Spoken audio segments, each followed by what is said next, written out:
Hey everyone, hope you're all well.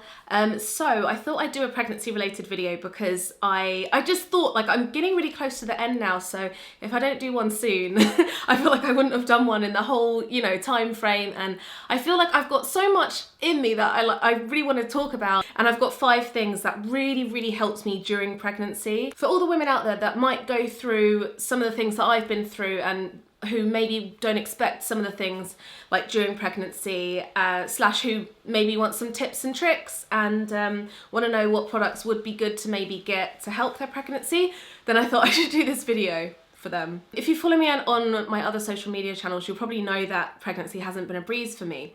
Oh, it's annoying. Okay, so I kind of have to, I just want to say this at the beginning, okay?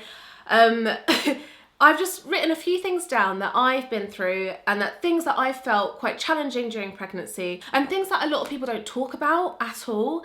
And I just want to firstly say that just because I'm talking about some of the things during pregnancy that are challenging and that can be really difficult, it doesn't mean that I'm not really grateful and really happy to be having my baby. I feel like it's such a misconception and like a taboo to talk about anything slightly negative to do with pregnancy, because a lot of people like suddenly jump on your back and say, like, well, you're lucky that you can have kids. And I know I'm like totally 100%, I couldn't be happier that I can have a baby. But I don't think women should feel like they should be silenced just because some people think they might be ungrateful when that's not the case. Like, I don't know if that makes sense, but it's important to talk about things that people just don't talk about, and it's like, okay, sorry. Whew. Since I've been going through this pregnancy, there have been so many things that I'd never heard of. I've never known that many pregnant people in my life, so I just didn't know. I did a blog post quite a few months ago now called Confessions of a Pregnant Woman. Some of those topics I'll be talking about in this video, but I know a lot of people might not have seen that, so I thought I'd do it in a video. Oh, by the way, I'm 34 weeks pregnant now, so if that helps at all. Prenatal depression. I went through this, I kind of go through it in dibs and dabs, not as much now at all as before. In my first trimester and going into the beginning of my second trimester, I majorly suffered with prenatal depression, and people probably get it a lot worse than me, but still I did go through it. Most people have heard of postnatal depression after you've had the baby, and then you get this kind of slump in hormones and in fear, and in emotion. No one really talks about prenatal depression. So many women get depressed while being pregnant. I think it's 1 in 10 women. That's so many women, like, in the whole world go through that, and no one talks about it because I think women feel like they're ashamed to say that they feel down while being pregnant, but it's really common. And if you feel down during pregnancy, it's really not, like, you shouldn't feel like you're the only person it's happening to. It would go from maybe like an hour or 2 to like whole days of just not wanting to do anything, having no motivation for life at all, just feeling so low, like I didn't want to do anything. I didn't see what the point in life was. It's just such a horrible, like, empty, soulless kind of feeling. But it's crazy because it's like, that doesn't mean that I wasn't happy to be pregnant. It's just the hormones, it's just the emotions. Before I go on, I did want to say as well that some of these things obviously won't apply to a lot of people. It's just that they applied to me, so it doesn't mean it's going to happen to you. The next one I've put is like not being in control of your body. And this is something I found really scary, especially right at the beginning. I've mentioned it before, but like, I've suffered with body image and an eating disorder before. So not being, that just kind of makes it worse. When you're not in control of your body, all of a sudden, like, you know that your body's going to go through so many changes and you're still not prepared for how quickly they happen, and just for ones that you didn't expect. It can feel really unnerving. Like, your image and your body as a woman, not in a vanity way, but like, it's such a part of your identity and of yourself, so suddenly not being in control of that can feel really scary. It's something that I struggled with a lot more right at the beginning and kind of into my second trimester.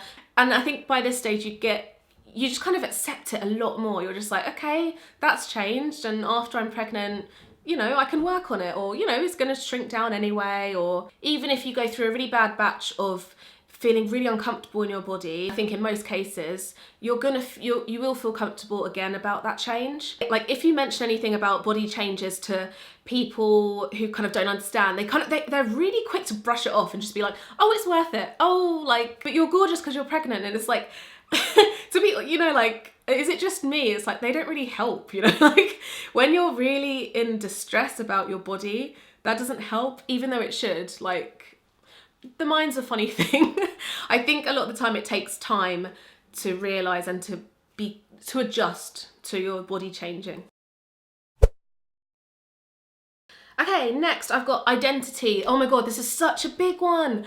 And this is something that I'm just still kind of not struggling with, but I just can't believe like people's reactions to when you're worried about losing your identity as a woman being pregnant. So I'm sure I'm not the only one in this, but like when I was about to tell announce that I was pregnant, I was obviously really happy to announce it. But at the same time, I just knew that people from like that moment on would just be calling me like a mum and like a mama to be. A lot of people, it's like as if they kind of disregard you as your own self anymore. If you have a really strong sense of self-identity and of self and of like loving yourself, then people like disregarding that, it's really weird. Does that make sense? I don't know. I feel like I'm the only person who's saying this, so I'm like not sure how to word it. But I mean, I am again 100% happy to be having a child, but I don't want to just turn into a mum. Like, I'm obviously going to be a mum and I'm going to love being a mum. Like, I know I will. But to everyone else in life, that's not what I only want to be. You know, like, I still want to work. I still want to run my own business or businesses. If I cut my hair, it doesn't mean that I'm doing a mum cut. It just means I want to cut my hair. Like, I just find it so odd, like, the way society is towards mums. I find it really intense. You know, a few things that everyone feels like really makes them them. And to me, it's like my personal style, I don't know, my makeup, my hair. Don't drop anything that you usually do because you think that people won't expect you to do them anymore as a mum, i.e. getting tattoos or something like that. That's my 2 cents. I feel like there are women out there that just totally embrace just being a mum and that's it. It's like, that's cool, but there are some women out there these days that want, you know, there's more to them than that. Okay. But next is that a lot of pregnancy hurts and a lot of it is really uncomfortable. And again, this won't apply to everyone. You might have an amazing pregnancy and like not many aches and pains at all. I've personally been through like, oh my God, sciatica, which is like it's a lot of pressure on a nerve running down the leg, and it's so excruciating. I had no idea that you could get that from pregnancy, and just a lot of like the back pain, the aches, the back ache. It's kind of like having a period pain but in your back. And I've been having this for a few weeks already, and I had no idea that I didn't know how bad it could get or anything. So in the way that I expected all the pain to be in the labour part, like not as much in the actual pregnancy, but that might be down to like me not knowing many pregnant women at all. It really makes you appreciate your body as well, like how hard your body works and just how strong women are. Like, that's quite a quick one, but you know, I just wasn't expecting all the different symptoms and everything, so it can be painful. So I think they're kind of my main points. I've got 2 more. It's crazy the amount of people that kind of ask me how I'm doing and how I've been doing with pregnancy, and I am always honest. 90% of it I have not enjoyed, and 10% of it I have. And what I have enjoyed is feeling the baby's movements and bonding with the baby, and that's pretty much it. Maybe my skin's been a lot better since I've been pregnant, and they're really the only things I can think of that I've enjoyed. Most of it I haven't enjoyed. When I'll respond to people and be like, like I haven't been enjoying it that much, and people kind of like don't know what to say, or they're kind of shocked that I've said that I haven't enjoyed it, and then I'm like, I kind of don't know what to say. Again, I just feel like it's so uncommon to just be honest about how you've been enjoying pregnancy, and I just wanted to say I don't think you should feel bad if you haven't enjoyed pregnancy. And again, that doesn't mean you're not happy to have a baby. It just means you haven't enjoyed the process of being pregnant and everything that comes with it. I just really wanted to get that off my chest. Like, I haven't enjoyed it. And it's like, that doesn't make me any less of a mother, any less of a woman. And then my last thing about kind of pregnancy and like the taboo of talking about pregnancy is that not all, but a lot of people are quite like blasé about what they say when they like see your bump. And I know this is quite a common thing. Like a lot of pregnant women say that they get quite funny about what other people say about their bump. If it's looking like really big, it looks like they're having twins, or like it's really small.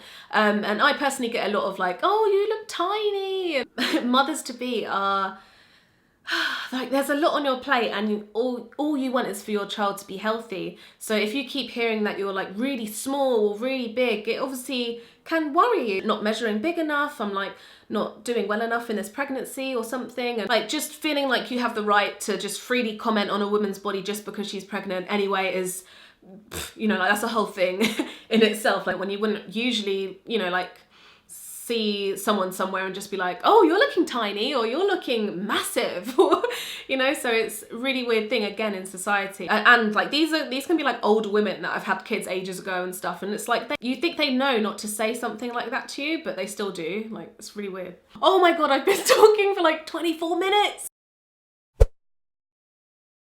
Okay, so I wanted to talk about some must-have things that have really, really helped me throughout my pregnancy, and I've really been wanting to share them for a while. The first thing is in my bed, and I'll do a cutaway, but it's a sleep pillow. I don't know what I would do without a sleeping pillow. So you can get different types. Like at the beginning I had just kind of like a round one where you just kind of tuck it between your legs as you're sleeping, and it takes the pressure off your legs and your belly. I couldn't recommend them enough. Like I'll leave maybe some different ones down below. And then I changed over to this one that was quite expensive, but oh my, out of all the things I've got, it's the most invaluable thing ever. I'm sure you can get them on Amazon and on the high street. And the next thing is a belly band. Oh, I don't know what I would have done without this as well. So I didn't use this at first. I didn't know how good it would be. And it's by the brand Belly Bandit, and mine's in a size small. Just goes like there, you know, and you just attach it. When I've been active during the day, or if I'm going out to like walk the dogs, you know, anytime that I need some support, when I'm doing housework, because just a lot of the time you'll start to feel really weighed down, and your body will start to ache and kind of tell you to slow down basically. It takes so much weight, literally takes so much weight off. And it really helps you feel more supported, relieves a lot of pressure and a lot of stress from your body. Next I've got a baby book and apps, which you obviously don't really need both. It's just that at the beginning I got really excited and like went out and got baby books and stuff. This is the one that I kind of like the best. It's called The Bump Class. I just really like the way it's written, the way it's laid out. They do it in like stages through your pregnancy. It's packed with really useful information. You know, there's things for the dads, there's loads of stuff about afterbirth as well, the birth itself, and just being pregnant. Everything, miscarriage. This was $18.99, totally worth it. If you're not as much into books and you just can't be asked to do that, the two apps that I've been using have been OVIA, and this is the one that kind of shows you like, you know, how big your baby is in like a vegetable size, or and like how big your baby's hand is at the moment. And it's, I don't know, there's a lot of like, it's really good. I like it a lot. And then the other one is Pregnancy Plus, which is NHS approved. So it's kind of like, you know, all the information in it is going to be totally relevant to you and trustworthy. It's also got like lists of name suggestions in. It's got loads of, it has like a hospital bag checklist and shopping checklists and stuff. So it's really, really handy. I really like both of them. Okay, next is belly cream, and obviously there are loads out there, so many out there. And the first one I'd say to get is just bio oil, because it's the cheapest and it just does the job. But this is just one that I've been using from the beginning and that I've really liked using. It's from Clarins, and it's the Stretch Mark Control cream. Not loads you can say about a cream, but you know, easy, quick and easy to use, and doesn't leave any residue. Does it smell? It's got a really, really subtle, cozy kind of smell. So yeah, I'll link that down below. You don't have to spend a lot on these at all, but that's the one that I've been using. Lastly, I've got a hot water bottle, and so I got this a month or two ago. It's when I started getting a lot more of like cramps and pains around my kind of like period pains. period pain, which I didn't even know as well that you get at late stage of pregnancy, but you do. This has just been a saviour. Like, I don't know what I would do without a hot water bottle. I use this usually on my back when I'm really feeling a lot of discomfort and pain, and it just really helps to ease the symptoms. And I've read as well that it really can help during labour as well, early labour. And you guys know what a hot water bottle does. I won't go on about it, but something that's, you know, quite inexpensive as well, and just that has saved me so much. Okay, so that's it for my pregnancy video, and yeah, I'm due next month. It's so crazy, like, it's coming around so quickly, so I really thought I'd just get this video out there, and hopefully it can help some of you. Let me know, please do let me know if it has helped, or if there are any must-haves that you've discovered. Please leave them down below as well, because that's just so helpful for everyone. And if there's anything linkable, I'll link it down below. And I'll also link my jumper dress. This is from ASOS. I hope it's still available. I'll link it down below. On my lips, I'm wearing Clinique Blushing Pop. I love it. Good luck to any other pregnant women out there. Don't forget to give the video a thumbs up if you liked it, and to subscribe just to stay updated with my videos. I'm on Twitter, Snapchat and Instagram, and I'll see you guys next time. Bye.